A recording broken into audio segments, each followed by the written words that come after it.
sekolah tuh agak kewalahan, lagi belajar juga HP, ujian pakai HP, segala macam semua pakai HP. Dampak buruknya di luar itu anak-anak itu yang pasti itu lalai. Jadi semuanya bergantung pada HP. Nggak tahu mata pelajaran cari di HP, nggak tahu jawaban cari di HP. Bahkan sampai ketawuran juga menggunakan HP. Itu yang terjadi. Tapi ini sekedar contoh saja. Saya terus merasa ini tidak bisa biarkan. Dan saya merasa karena saya baru selesai pensiun dari perusahaan yang cukup ketat ya, zero fail gitu kan. Terus mendapati situasi seperti itu. Saya merasa agak tertekan dan waktu itu saya untungnya saya berpikir agak positif. Saya pikir ini ada peluang bagi saya gitu, untuk menerapkan apa yang sudah pernah saya pelajari selama bekerja di sekolah SMK Barat Tikora. Yang saya dapati siswa itu paling tinggi itu sampai ke C2. Hanya bisa memahami tetapi tidak bisa menganalisa setiap mata pelajaran. Baik yang sifatnya mata pelajaran umum, adaptif maupun yang produktif. Produktif itu yang saya ajarkan waktu itu, saya sempat mengajar beberapa mata pelajaran itu paling sampai C2, mereka hanya memahami. Bahkan untuk matematika saja yang harusnya sudah selesai, mereka hanya perpangkatan 10, 2, pangkat 2, pangkat 3, pangkat 4 itu nggak mengerti. Sehingga kita mengajar itu ya kewalahan. Maka saya mulai berpikir pada saat itu, apa sih yang kita harus lakukan? Sekolah waktu itu sudah menerapkan langkah-langkah yang bersifat preventif. Ini ada di tahap pilihan kedua ya, di dalam tulisan saya, preventif.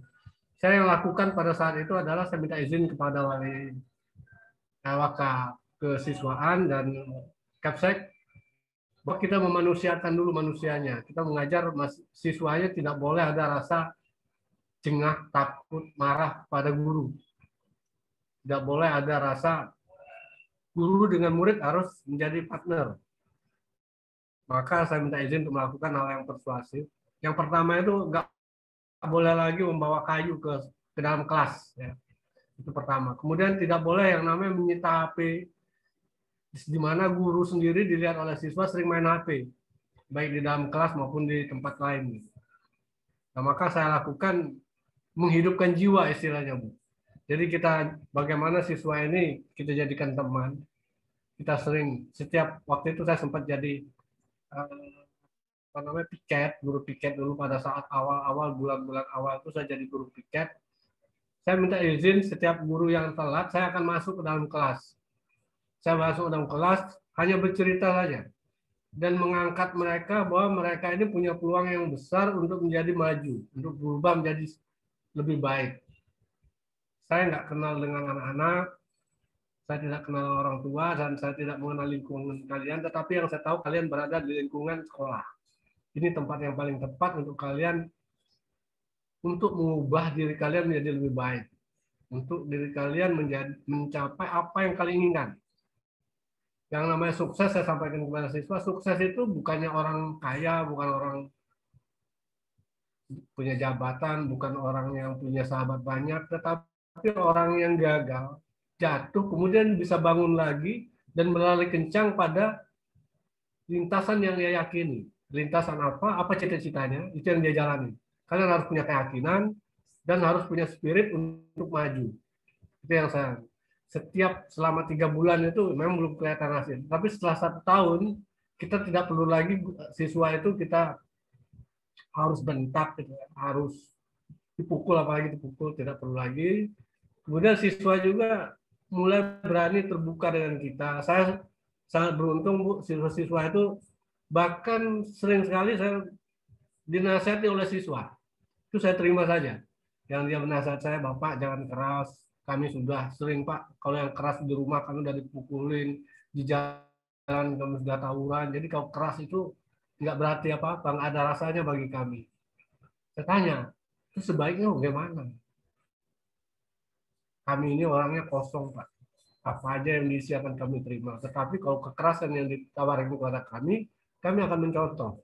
Wah, Waktu itu saya apresiasi siswa itu, betul sekarang sudah lulus, dan dia menjadi duta, menjadi orang yang bisa saya jadikan contoh, saya sampaikan, oke kamu ada grup nggak di tempat lain? Dia ada, saya ada grup namanya eh, Kalideras, ada namanya apa grup di luar itu, coba sampaikan kepada teman-teman, kamu hebat, bisa menasihati saya.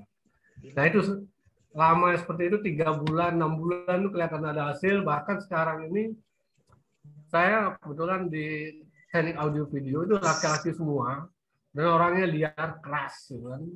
Kalau kita salah sedikit mereka akan protes, mereka akan kritis.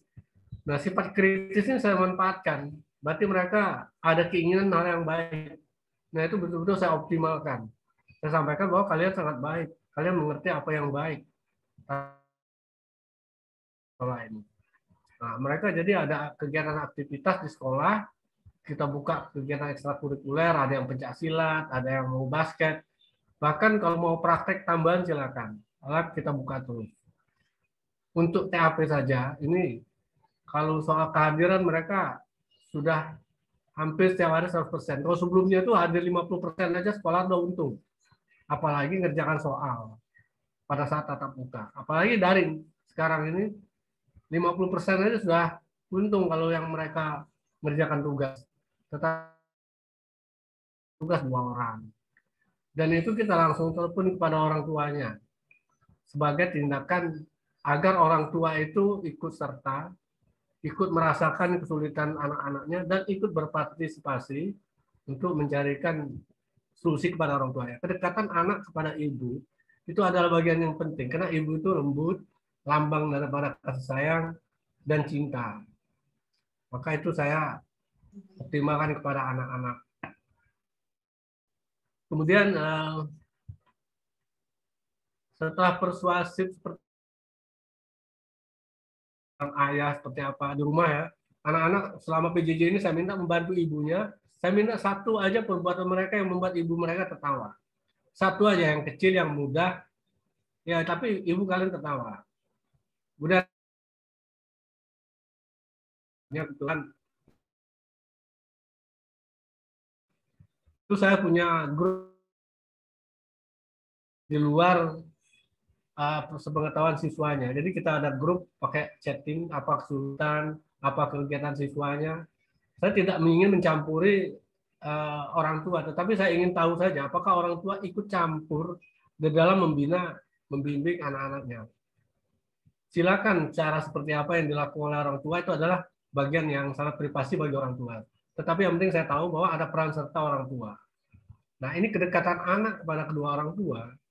Ibu mengisi kasih sayang dan cinta, sedangkan orang tua mengajari cara hidup, mengajari cara memecahkan masalah dalam menghadapi masalah.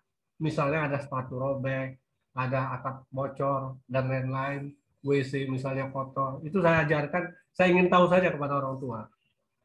Kemudian tentu yang persuasif ini tidak selesai di dalam lingkungan orang tua. Di sekolah harus ada penilaian dan reward.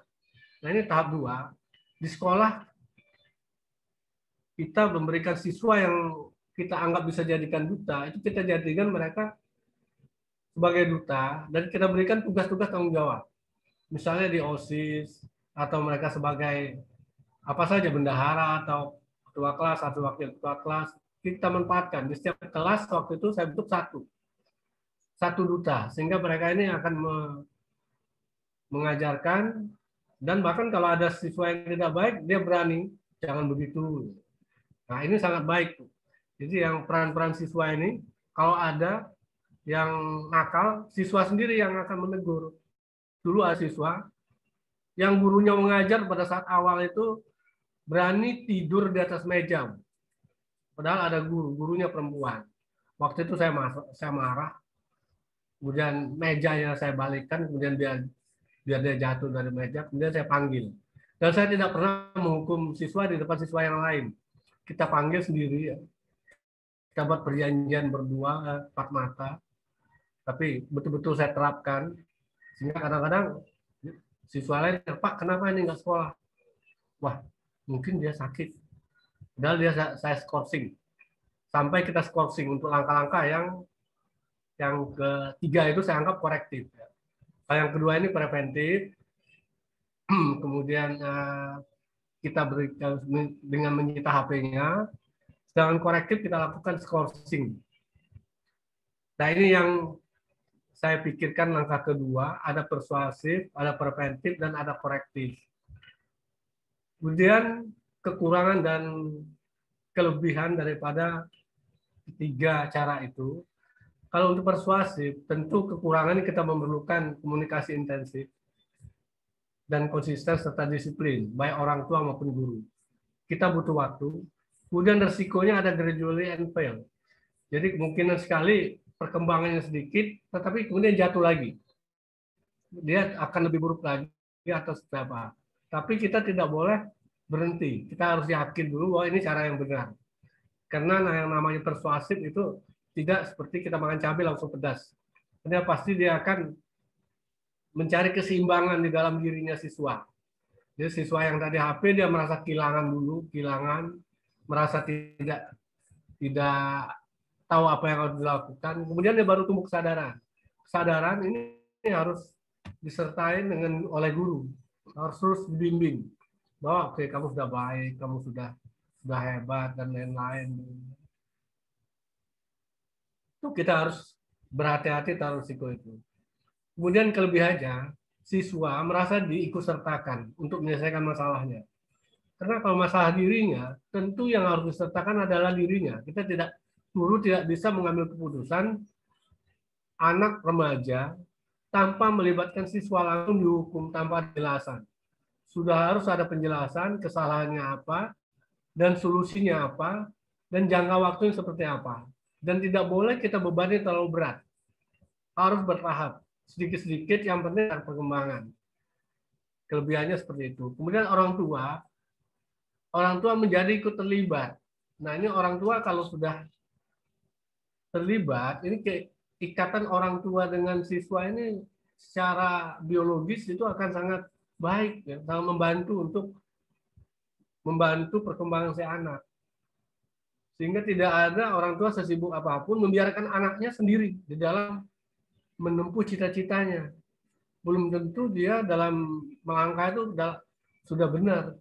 Bisa jadi juga dalam kesulitan atau memang salah jalan. Maka orang tua harus tahu. Orang tua si ibu memberikan sentuhan kasih sayang, orang tua memberikan arahan-arahan, dan dia jangan sampai orang tua itu menjadi musuh.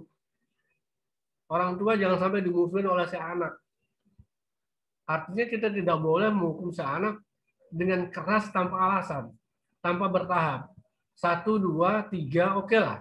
Kita ingatkan. Kalau 4, mungkin kita baru boleh menghukum dengan kita pemberitahuan. Oke ya, kalau yang keempat kamu salah, Bapak akan pukul kamu.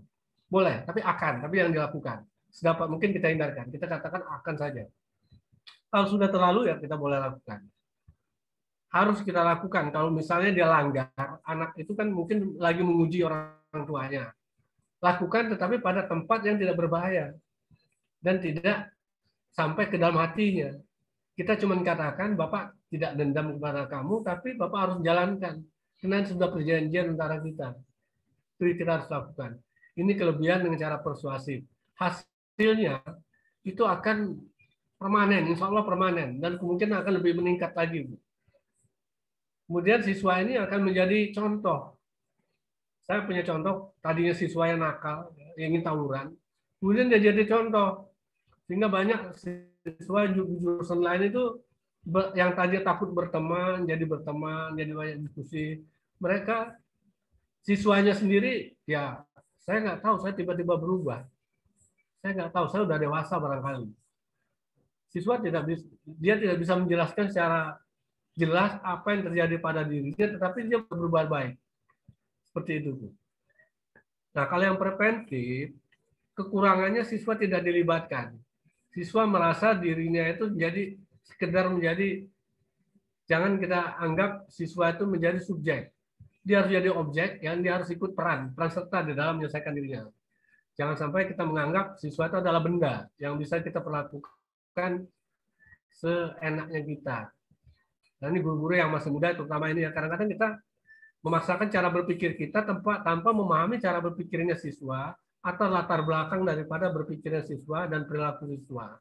Harus tahu dulu, kita ibaratnya burung ya, kita boleh menggenggam dia, tetapi tidak boleh sampai dia mati. Dan kita biasanya untuk menangkap burung, kita harus beri dulu dia makan. Makan, sediakan sangkar, sarang, gitu kan. Baru dia akan datang. Tapi kalau dia tidak ada, kita nggak akan berhasil apa-apa. Jadi harus dibaik dulu, kita harus bangun dulu hubungan kepada siswa dengan baik, seperti yang dicontohkan Ibu Rusdati ya. Itu sangat baik ya. Ibu siswa yang datang kepada kita, gitu. Jadi kita dipercaya, itu sangat baik dan sangat memudahkan kerja daripada guru-guru BK. Saya sendiri bukan basic saya di BK, saya dari teknik elektro ya, tetapi mungkin umur ya, pengalaman hidup sudah banyak melatih saya, membimbing saya seperti itu. Kemudian saya memang rajin membaca buku psikologi. Saya ikut juga pelatihan beberapa kali di narkoba, di Polda, ikut pelatihan bagaimana untuk anak-anak yang nakal dengan KPAI dan lain-lain. Nah itu ikut membentuk saya lebih bagaimana kita asertif yang disampaikan Ibu Erni, kita lebih harus bisa menerima karena siswa itu memang lain daripada kita, generasinya juga beda, kemudian lingkungannya berbeda, mungkin sosialnya juga berbeda dengan kita. Jadi kita harus tidak bisa kita memaksakan dengan kondisi kita yang ideal, tidak bisa kita memaksakan dengan kondisi kita yang homogen, berbeda sekali. Tidak bisa itu memaksakan diri kita yang tidak terbiasa dengan hal-hal yang ekstra nakal seperti itu. Jadi kita harus bisa terima dulu, baru kita pikirkan apa yang terbaik, kemudian buat bangun jembatan silaturahmi dengan siswa. Kelebihannya siswa mungkin sementara akan berhenti main HP untuk yang preventif, tetapi dia akan mencari solusi. Karena dia tidak tahu dia salah atau tidak. Main HP kok salah? HP sudah disediakan, dibelikan, kemudian teknologi ini sangat bermanfaat baginya. Nah ini anak-anak harus diberikan guide dan manfaat seperti apa, kapan, dan untuk apa. Ada saatnya HP tidak boleh digunakan. Dan HP itu sangat berbahaya. Kalau kita lebih dari 20 menit mata kita melotot di layar HP, maka saraf halus di mata kita, di kornea kita akan rusak. Sama dengan layar komputer. Kita tidak boleh lebih dari 20 menit. Kemudian kelebihannya dapat menjadi pelajaran bagi siswa yang lain. Bisa saja menjadi pelajaran bagi siswa yang lain. Kemudian pilihan ketiga yang korektif. Yang korektif itu kekurangannya, kita memberikan peluang siswa itu keluyuran. Kalau kena kita skorsing, dia bisa jadi dia pamit dengan orang tuanya, tapi malah keluyuran kemana-mana. Nggak jelas, dia malah ketemu dengan teman-teman yang lain. Bahkan dia sudah mulai berpikir, wah saya bakalan diberhentikan. Maka dia cari teman yang lain di luar, yang tidak kita inginkan. Dan yang pasti, siswa semakin tertinggal dengan mata pelajaran jika diskorsing. Dan siswa merasa terbebas dari beban mata pelajaran. Itu kekurangannya kalau kita lakukan skorsing. Maka skorsing itu tidak boleh langsung dilakukan tanpa pertimbangan. Harusnya keputusannya memang ada pada kepala sekolah. Kelebihan, orang tua lebih intensif membina dan mengawasi siswa. Ini kelebihan. Kalau memang orang tuanya mempunyai waktu ya, capable untuk melaksanakan pembinaan kepada dan pengawasan kepada siswa. Tapi kalau tidak, ya luar biasa dampaknya. Kemudian ya belum tentu lingkungan juga mendukung. Kemudian kedua, memberikan kesempatan kepada siswa untuk memperbaiki diri. Jadi siswa akan, kalau yang positif, siswa akan coba berpikir, waduh saya bisa diberhentikan, saya gimana yang memperbaiki ini, mungkin saya harus meninggalkan sementara kesenangan saya terhadap handphone, teman-teman yang menggunakan handphone harus saya jauhin dulu. Mungkin seperti itu akan positif. Kemudian bisa menjadi contoh keras kepada siswa lainnya jika diterapkan dengan konsisten. Jika ini sudah betul-betul harus diambil dengan skorsing, maka itu harus betul-betul diterapkan. Tidak boleh ada negosiasi. Kalau negosiasi, maka kebijakan itu akan mentah. Nah ini kalau kita di Barat Record sudah kita terapkan. Kalau sudah diberhentikan, ya sudah selesai. Nggak ada lagi negosiasi.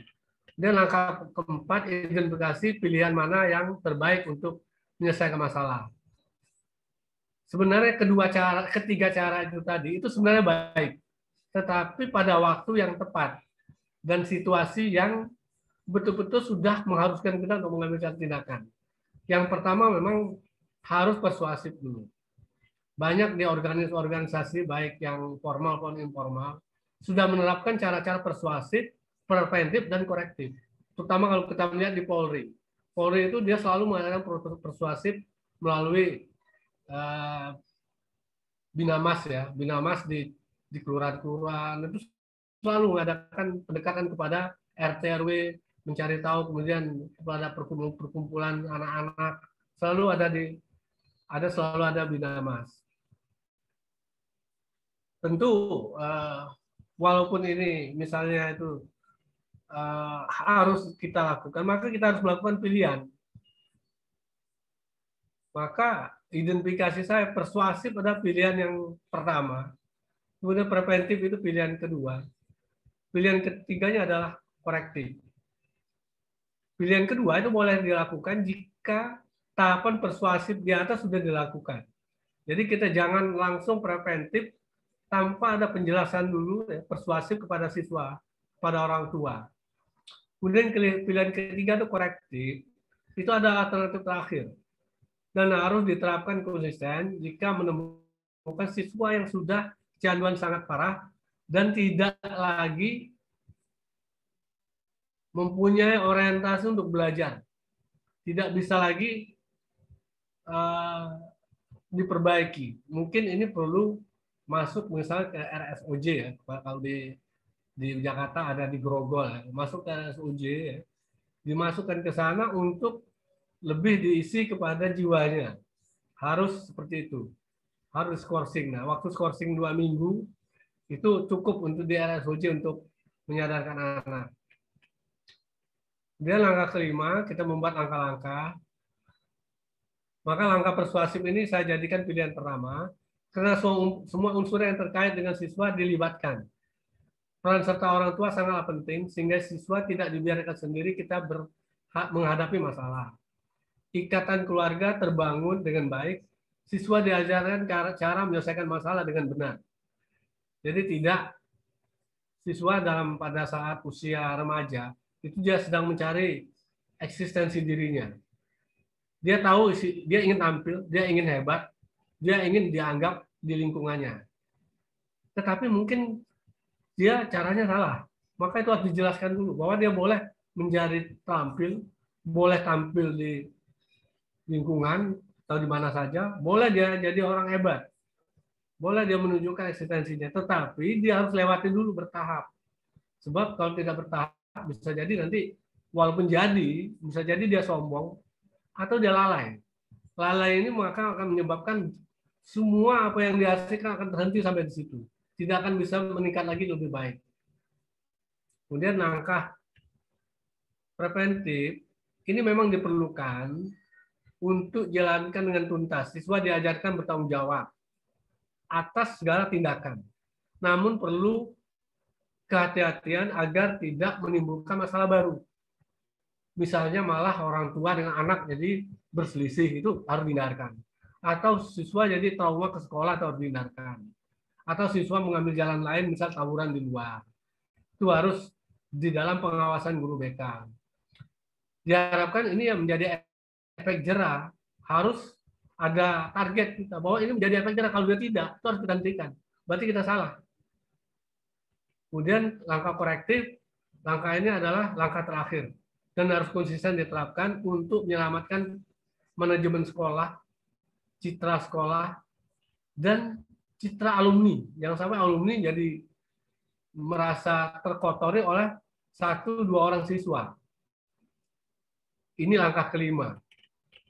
Dan langkah keenam ini rangkuman. Saya pikir rangkuman ini sudah saya jelaskan tadi. Ini merupakan rangkuman daripada 1, 2, 3, 4, dan 5, Bu. Saya rasa itu saja yang bisa saya sampaikan, Bu. Ini dan rekan-rekan yang lain, saya mohon maaf bila terdapat kekurangan.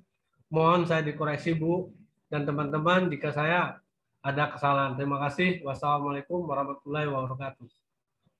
Waalaikumsalam warahmatullahi wabarakatuh. Jangan ditutup dulu Pak ya, biar share screen-nya biar nampak. Ya, terima kasih Pak Zainur, luar biasa sekali. Tepuk tangan buat Pak Zainur. Ya, Bapak Ibu adakah masukan? Silahkan ya, ada tanggapan, masukan silahkan disampaikan. Boleh raise hand, boleh langsung di unmute speakernya ya. Silakan. Jadi di sini bisa naik ke atas Pak. Temanya tadi yaitu tentang HP ya, kecanduan HP. Kecanduan ya. Kecanduan HP ya.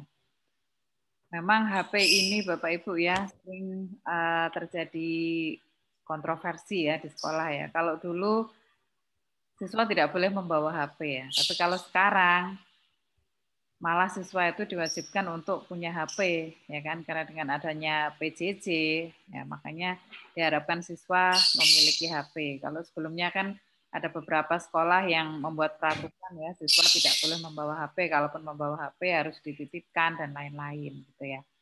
Nah, ini adalah permasalahan yang diangkat oleh Pak Zainur. Silakan Bapak Ibu ada masukan, ada tambahan sebelum saya nanti memberi penguatan. Silakan. Boleh langsung di-unmute speakernya, atau boleh juga ditulis di chat ya.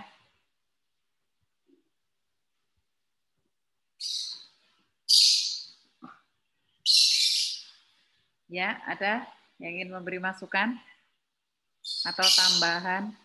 Mungkin ada yang tidak sesuai dengan yang Bapak Ibu kerjakan, atau mungkin ada kesamaan, namun langkah-langkahnya berbeda, pendekatan persuasifnya berbeda gitu. Silakan. Putri sepertinya ingin memberi tanggapan. Enggak, Bu, menurut saya sudah menyeluruh ya solusinya juga semuanya. Jadi bukan cuman pilihannya bukan cuma satu gitu, tapi preventif, kuratif gitu, bahkan persuasif juga. Ya. Oke. Ada lagi Bapak Ibu yang lain? Tidak ada ya? Baik, iya. Kalau memang dari ini pendekatannya memang sudah ada persuasif, preventif ya, dan lain-lain. Nah, coba kita kembali ke 6 langkah problem solving yang kemarin kita pelajari ya. Dimana problem solving itu kan ada 6 langkah. Yang pertama, silahkan tuliskan masalah yang kira-kira membuat khawatir dan tertekan ya. Kalau di sini kan kecanduan HP ya.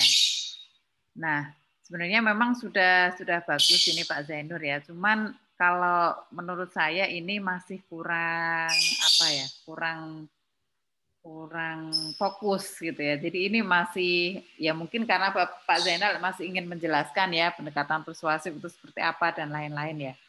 Tapi seharusnya ini langsung fokus ke siswanya ya. Jadi problem solving itu misalkan seperti ini. Ada siswa yang kecanduan HP ya, misalkan Andi. Nah, Andi itu kan curhat ke guru BK atau Bapak Ibu sudah tahu permasalahannya ini dari orang tua ya, bisa jadi dia sendiri yang curhat ke ruang BK atau laporan dari orang tua, dari wali kelas. Nah, akhirnya Bapak Ibu mengajak si Andi ini untuk konseling individu. Nah, di konseling individu ini Bapak Ibu membuat langkah-langkah problem solving, yaitu mulai dari langkah 1. Nah, kira-kira di langkah 1 kita ajak si Andi ini, Andi, kamu kan sudah tahu ya permasalahanmu apa. Kamu kan sudah tahu permasalahan kamu apa ya, Nak ya, yaitu kecanduan HP. Nah, dari situ coba kita petakan bersama. Bapak Ibu membuat tabel seperti ini ya. Langkah 1.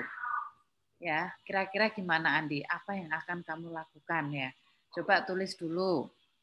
Masalah tadi kan kita sudah sama tahu ya bahwa masalahnya adalah kamu sudah mulai kecanduan HP. Coba tulis ya. Berarti si Andi diminta untuk menulis kecanduan HP.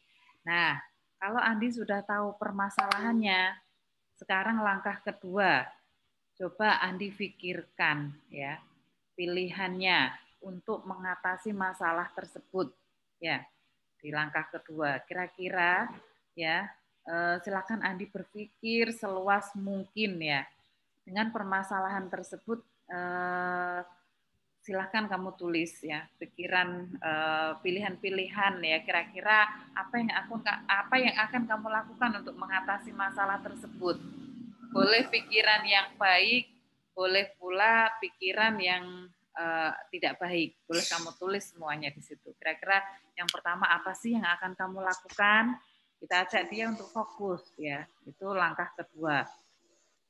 Misalkan kan macam-macam nanti dia jawabannya, bisa jadi saya harus matikan HP Bu saat belajar gitu ya. Terus yang kedua, saya harus bisa membagi waktu.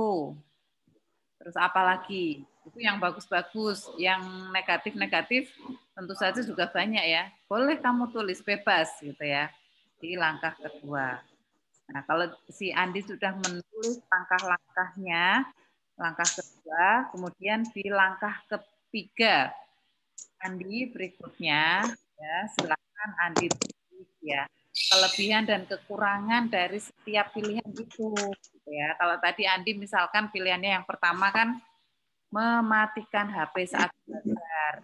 Nah, kira-kira kelebihannya apa? Kekurangannya apa? Kalau kamu belajar mematikan HP, coba tulis di situ ya.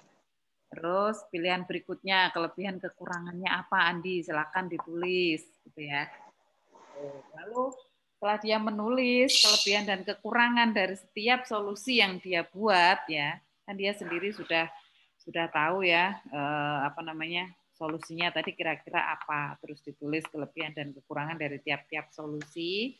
Kalau sudah di langkah keempat itu mulai mengidentifikasi pilihan mana yang terbaik untuk menyelesaikan masalah itu. Ya, jadi tadi kan sudah dia membuat beberapa pilihan. Nah, silakan. Ayo Andi, sekarang kita identifikasi ya. Mana kira-kira dari beberapa pilihan yang sudah kamu tulis tadi yang terbaik ya untuk menyelesaikan masalah itu. Coba pilih salah satu. Jadi yang memilih nanti adalah konselingnya Andi. Ya. Tidak boleh ya, kita itu sebagai konselor kan tidak punya tidak harus istilahnya gini ya, Andi kamu harus gini, Andi kamu harus gitu ya. Saya kira seperti itu. Bentar. Pak Senur tadi mematikan share screen, saya kira saya terputus ya. Baik, saya lanjut. Nah, itu di langkah yang keempat ya. Jadi kita sebagai konselor itu tidak punya hak untuk menentukan apa yang harus dilakukan siswa. Tapi kita pandu dia, ya. Kita arahkan ya beberapa alternatif solusi. Dia nanti yang akan menentukan gitu ya. Gitu. Nah, di langkah 4 tadi ya, langkah 4 itu kan sudah mulai mengidentifikasi pilihan mana yang terbaik untuk menyelesaikan masalah tersebut. Ya. Mengambil keputusan yang tepat kan. Maaf, tolong di-mute dulu Bapak Ibu, tolong di-mute ya. Suara saya tidak kalah karena suara saya terlalu halus ya. Ini sudah maksimal ya. Jadi di langkah 4 itu ya, identifikasi pilihan mana yang terbaik ya dari beberapa pilihan yang sudah dia buat, dia sudah tahu positifnya apa, negatifnya apa ya. Setelah itu dipilih yang kira-kira paling baik dari yang kamu buat itu yang mana. Dan pilih satu saja. Nah, lalu di langkah 5 mulai membuat langkah-langkah mana yang kira-kira harus dilakukan ya. Jadi di langkah kelima ini buatlah langkah-langkah yang harus Anda lakukan pada penyelesaian masalah terbaik yang telah Anda pilih di langkah sebelumnya. Ya. Jadi tadi kan sudah menentukan satu ya, misalkan saya harus bisa membagi waktu, Bu. Kapan saya bermain HP, kapan saya belajar gitu ya. Nah, kira-kira kalau dia sudah memilih itu, berikutnya langkahnya apa ya agar ini tercapai gitu ya. Nah, langkah-langkahnya nanti mulai ditulis di langkah 5 ini. Nah, setelah itu di langkah 6 ajak konseli untuk membuat rangkuman perkembangan ya dari setiap pilihan yang sudah dilakukan ya. Jadi hal yang sudah dicapai apa ya. Ini berarti kan pertemuannya itu bertahap ya, tidak langsung ya. Kan dia di tahap 5 itu sudah mulai memfokuskan ya langkah-langkah apa sih yang harus dilakukan, ditulis. Oke, berarti Andi kan sudah tahu ya, berarti nanti yang harus dilakukan adalah A, B, C, D apa saja. Ya, kita tutup dulu konseling hari ini ya, Nak ya. Nanti Bapak nanti Ibu ingin tahu kira-kira perkembangannya bagaimana beberapa hari ke depan. Nanti kamu ke sini lagi ya, gitu kan ya. Nah, setelah itu dia kan sudah mulai melakukan itu yang sesuai dengan yang dia buat sendiri, jadwal yang dia buat sendiri di tabel itu ya, kan mulai dilakukan dalam kehidupan sehari-hari. Kira-kira berhasil atau tidak? Ya, itu kan ditulis di yang langkah ke-6 ya. Jadi ditulis di langkah yang ke-6 itu yang sudah berhasil dilakukan itu apa ya, hal yang sudah dicapai. Lalu apakah yang belum tercapai? Kira-kira apa sih yang harus dilakukan? Kenapa tidak tercapai? Gitu kan ya. Dia mulai fokus ya. Jadi sudah tercapai, misalkan saya sudah mulai bisa Bu mengatur waktu belajar, gitu ya, mengatur waktu menggunakan HP. Nah, yang belum tercapai kira-kira apa? Tapi kadang-kadang saya juga pada saat belajar ingin membuka HP terus gitu ya. Nah, nanti kira-kira apa yang dilakukan dari itu?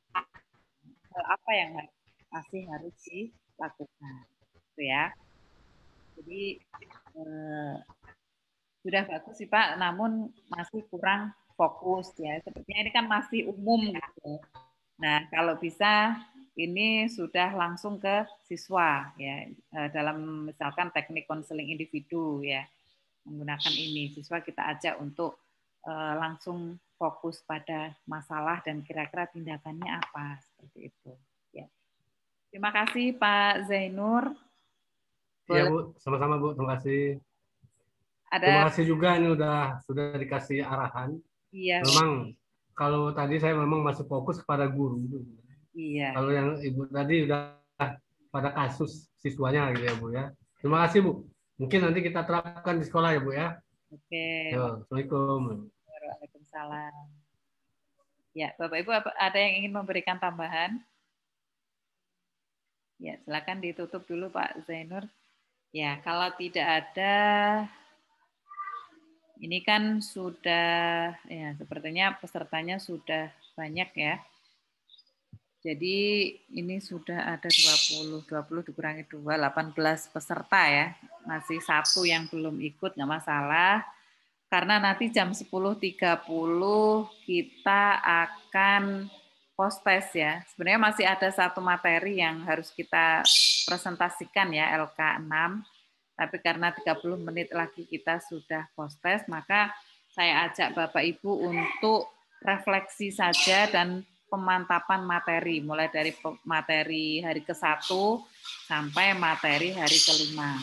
Gitu ya.